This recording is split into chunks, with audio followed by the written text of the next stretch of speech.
Unapokuwa mtu wa maombi, mara mingi sana wachawi wanasema wewe ndio mchawi, na unajiuliza uchawi gani mliona kwangu? Kumbe walipokutafuta katika vioo vyao, walipokutafuta katika ufundi wao, hawakukupata. Wakajiuliza huyu jamaa anatumia nguvu za aina gani?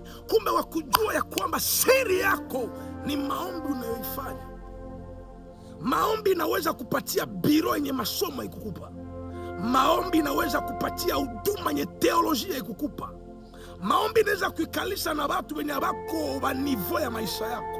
Maombi inaweza kupatia biashara yenye haukutafuta kwa nguvu zako. Maombi inaweza ikakuweka ndege na hakuna mtu wa kwenu ameshawahi ipanda. Maombi inaweza ikakupatia umaarufu na hauna kitu cha maana. Maombi yenyewe inakutengeneza. Hakuna watu wenye nguvu kama watu wanaokaa katika maombi.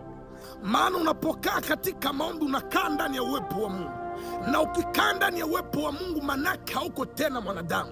Maana mwanadamu hawezi onana na Mungu na aishi. Lakini unapokuwa katika uwepo wa Mungu, ni kusema umetoka kiwango cha kuwa kama mwanadamu na unabadilika, unakuwa mtu mwingine. Na ukishakuwa mtu mwingine, mamlaka yako inabadilika, nguvu zako zinabadilika.